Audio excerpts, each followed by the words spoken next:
Hey guys, you know when you're in one of those moods where you just kind of have to get on with your day without thinking about your brain and your emotions, because if you do, then you're just gonna let the luteal phase win. I'm in one of those times right now where I'm like, I can't deep how I'm feeling too much because otherwise the luteal phase is gonna win. And we can't be having that, can we? So yeah, I'm just trying to get on with my day as I usually would. Try and ignore the fact that I kind of feel like shit. Driving to the gym. I had uni this morning, 9 till 10. And then I had a coffee with my course mates. And now I'm going to the gym. So yeah, I had a nice morning. It just would have been nicer if I wasn't due on my period. But as far as luteal phases actually go, I feel like my one this month hasn't been too intense, which is really nice. Because I think I did mention in one of my last videos that my luteal phases have been very intense since coming off birth control. So it is nice to hopefully think that they're kind of mellowing out a bit, which is nice. I'm just trying to not, I mean, it's very hard to ignore your emotions, obviously, but I'm trying really hard to just not really think about the way I'm thinking, just kind of get on with it. I've got stuff to do today, so yeah, just trying to be positive. I was just sat with my course mates, as I said, and I was low-key just being so like moody and negative, and it's like, then it kind of dawned on me that basically I started my period the first day of my course, so basically I haven't, like, my course mates haven't seen me in my luteal phase yet, if that makes sense. So I was kind of like, oh my god, am I always this moody? And then I was like, wait a second, Sadie, reality check. You haven't been in your luteal phase yet whilst on your course, so obviously you're gonna feel a bit weird about it, if that makes sense. I just needed to kind of ground myself and be like, okay, this is the first time that you've been premenstrual in this new phase of life, and it's obviously gonna feel a bit uncomfortable, but that's fine.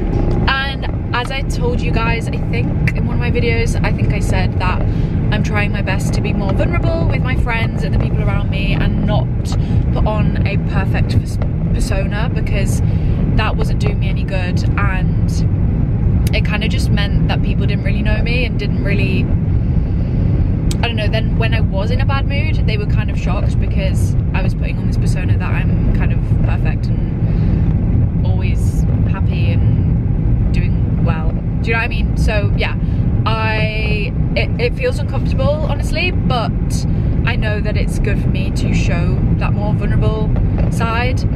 But I also think, in the same breath, it's good to kind of remove yourself from social situations if you are feeling just a bit kind of off in a way. Like, I don't like being moody around my friends, especially new friends. So yeah, I think it's good to get the balance between being vulnerable with friends and also kind of knowing when to call it a day and just being like, okay, I'm gonna go. For example, yesterday when I left my lecture, I just had to call it a day. Do you know what I mean? So yeah, I don't know, it's just about getting the balance right. But I think as time goes on, I'll obviously figure out what that balance is. I don't know, I just feel like women in general don't talk about the phases of their cycle that much. Maybe it's just because a lot of women are on birth control, I'm not sure, but I feel like for me it's such a big deal, and it really impacts every single day regarding what I'm going to be like. And I feel like as women we don't really talk about that. Maybe it's just in my circle, but I never really hear people talking about it, and maybe it's because people don't know about it in a way, because even, you know, a year ago I didn't really know about it. So yeah, I think it's interesting, but that's why I like to talk about it so much on my channel, because I think it really impacts me, and it probably impacts a lot of you guys too, and a lot of women in general, but we just don't really know what it is or why it's impacting us. And yeah, I've listened to so many podcasts about it. I always do research about it.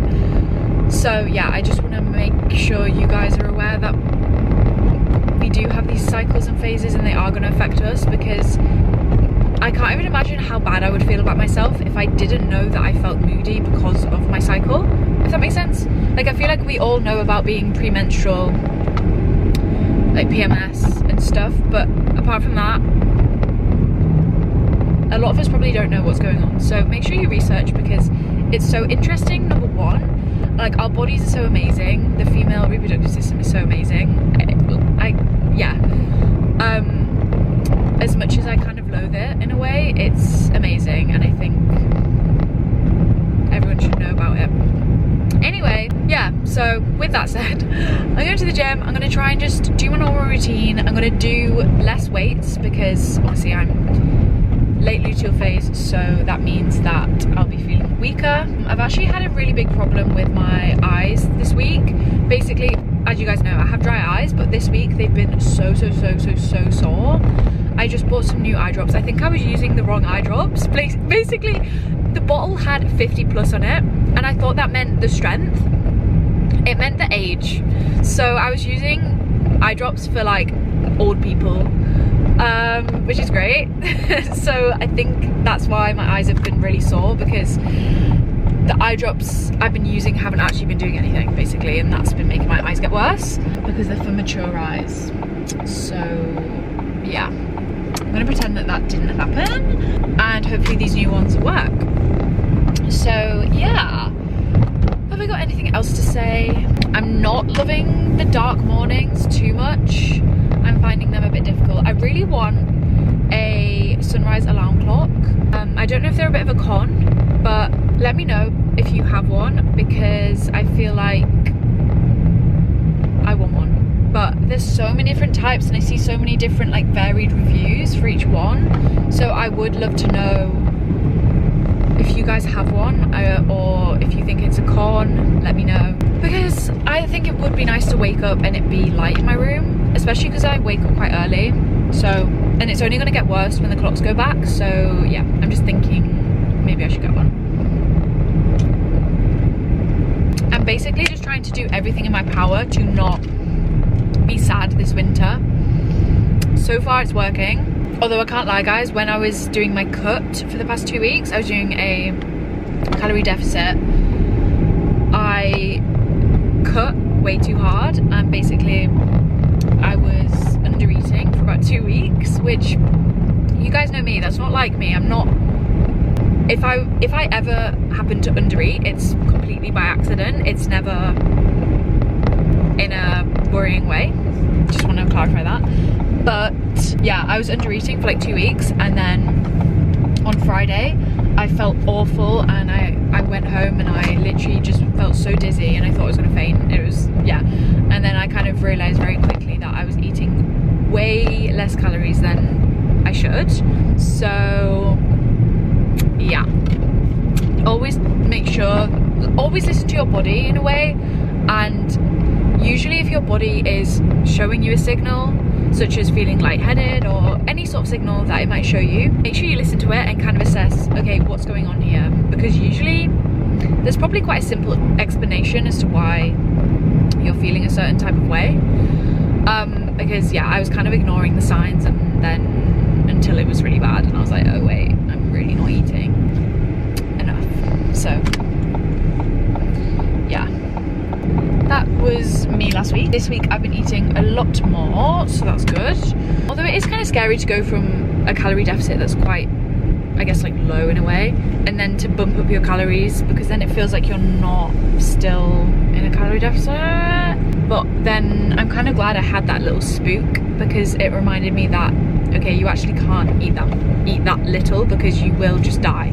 So, well, probably wouldn't die, but my quality of life would be really bad. So yeah, always listen to your body, guys, because if there's something wrong, it's definitely trying to tell you, and you shouldn't just ignore it, because your body knows best. Your body knows more than your brain half the time. So yeah.